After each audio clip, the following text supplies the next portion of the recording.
Bonjour Hilaire. Bonjour Agnès. Hilaire, vous titrez votre chronique de ce jour « Les 70 ans de l'appel de l'abbé Pierre ». J'imagine que vous allez nous parler de notre abbé Pierre national, le fondateur des communautés d'Emmaüs. Ma chère Agnès, si je parle de l'appel de l'abbé Pierre, c'est parce qu'en ce début d'année 2024, nous devons nous rappeler que nous vivons le 70e anniversaire de son célèbre appel du 1er février 1954.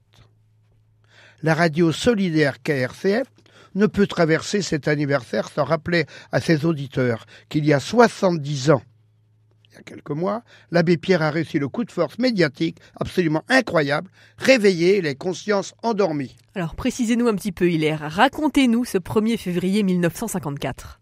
Je vais aller un peu à reculons. En 1949, l'abbé Pierre a fondé la première communauté Emmaüs à Neuilly-Plaisance. L'acte créateur d'Emmaüs est le moment où Georges, SDF désespéré, informe son ami l'abbé Pierre qu'il va mettre fin à ses jours. Celui-ci lui répond « Mais j'ai besoin de toi, viens m'aider à aider les autres !» Cette phrase prophétique va sauver Georges. Georges réalise qu'il peut se sauver en sauvant les autres. Et les copains de Georges SDF vont devenir des compagnons de l'abbé Pierre. Ensemble, ils vont sortir le soir pour réconforter les personnes qui dorment sur les trottoirs, leur apporter une soupe chaude, une couverture, leur remonter le moral. Le mois de janvier 1954 voit le thermomètre descendre, -12, -15. Chaque soir, malgré le froid, l'équipe d'Emmaüs sillonne la capitale. Ce 1er février 1954, tout à coup, un compagnon s'approche d'un tas de chiffons, il blêmit et la voix éraillée par l'émotion s'écrie « Abbé Pierre, venez voir !» Une femme est là, froide, raide, gelée. Elle est morte de froid. L'abbé Pierre s'approche et fond en larmes devant tant de misère. Mais alors que va-t-il faire justement pendant cette nuit du 1er février 1954 ? Très vite, une sourde colère va succéder aux larmes. Il demande au chauffeur de leur camionnette de l'amener à l'entrée du bâtiment qui abrite Radio Luxembourg, la radio le plus écoutée de France à cette époque.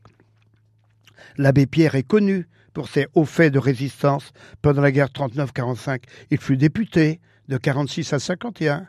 Il est connu par les journalistes. L'abbé Pierre demande à prendre l'antenne en urgence. La direction hésite, tergiverse. Face à la farouche détermination de l'abbé Pierre, elle cède. L'abbé Pierre est derrière le micro de la radio la plus écoutée de France. Et c'est là qu'il va lancer justement son appel, son célèbre appel qui va marquer les esprits. Oui, Agnès, je le cite. « Mes amis, au secours ! Une femme vient de mourir, gelée cette nuit, sur le trottoir, boulevard Sébastopol. Elle serrait sur elle le papier par lequel avant-hier on l'avait expulsée. Chaque nuit, ils sont plus de 2000 recroquevillés sous le gel, sans toit, sans pain et presque nus. Il faut que ce soir même, dans chaque quartier de Paris, des pancartes s'accrochent sous la lumière de la nuit, à la porte des lieux où il y a des couvertures, paille, soupe, et qu'on se le dise dans le sang fraternel de dépannage ces simples mots. Toi qui souffres, quoi que tu sois, entre, dors, mange, reprends espoir, ici on t'aime. Chacun peut venir en aide aux sans-abri. Il nous faut pour ce soir, au plus tard, pour demain, 5000 couvertures, 300 tentes américaines, 200 poêles catalytiques. Grâce à vous, aucun homme, aucun gosse ne couchera ce soir sur l'asphalte des quais de Paris. Si cet appel est devenu historique, Hilaire, c'est qu'il a été largement entendu. Oui, l'appel réveille les Français, il retentit dans tout le pays. Le lendemain matin, il fait la une des quotidiens qui tirent l'abbé Pierre ou l'insurrection de la bonté. En quelques jours, la communauté Emmaüs reçoit 500 millions de francs. Charlie Chaplin donne 2,5 millions et dit « Je ne les donne pas, je les rends. Il appartient aux vagabonds que j'ai été et que j'ai incarné. » Le standard téléphonique et la radio est submergé.